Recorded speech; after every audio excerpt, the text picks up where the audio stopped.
Teachers day cancel হয়ে গেছে। এবার যে আমাকে অর্ডার করেছিল সে তবুও কেকটা নিতে এসছে। নমস্কার, আমি রুষা, গোকুলপুর কাটাগঞ্জ কাঁচরাপাড়া থেকে আমি একটা ছোট্ট হোম বেকারি চালাই। সত্যি কথা বলতে প্রত্যেকটা অর্ডারের থেকে সব থেকে বেশি রিস্কের অর্ডার হচ্ছে এই টিচার্স ডে, কারণ বাচ্চা কাচ্চার কখন কি মতিগতি হয় সেটা বোঝা দেয়। যদিও তোমরা বিশ্বাস করবে কিনা জানি না, আমার এই টিচার্স ডেতে তোমরা যত কটা ফটো দেখেছো একটা কেকেরও অ্যাডভান্স আমি নিইনি, আর অ্যাডভান্স ছাড়াই এত কটা কেক ডেলিভারি করেছি। তো যাই হোক, আজকের এই কটা কেক আমার ছিল টিচার্স ডের, প্রত্যেকটাই ডেলিভারি হয়ে গেছে ঠিক টাইমে। আর একটা লাস্ট কেক ছিল যেটা আমি ডেলিভারি করেছিলাম। তো সেটা যখন দিতে যাই সেই বোন আমায় জানায়, জানো দিদি টিচার্স ডেটা না হবে না। ও আমার থেকে সত্যি কথা বলতে অনেক কেক নেয়, ওর বাড়ি হয়তো ব্যারাকপুর।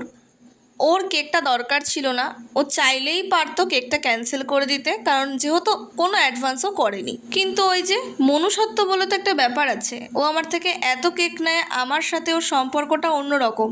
ও ভালো মতন জানে যে এই একটা কেক ক্যান্সেল করলে রুষাদির সাথে আমার সম্পর্কটা নষ্ট হয়ে যাবে। ওর মাকে কথাটা জানানোর পর ওর মা ওকে এক কথায় বলে যে চল আমরা কেকটা নিয়ে আসি, আমরা বাড়িতে খেয়ে নেব। আমি জানি যে হয়তো টিচার্স ডের প্ল্যানটা বাচ্চারা মিলে করেছিল বলে ক্যান্সেল হয়েছে, কিন্তু তবুও ওরা তো অতটাও ছোট নয়, হয়তো ক্লাস 12-এ পড়ে। এইটুকু মনুষ্যত্ববোধ থাকা উচিত যে একটা কেক অর্ডার করেছি তাই অকেশনটা ক্যান্সেল হলেও দায় কিন্তু একার নয়।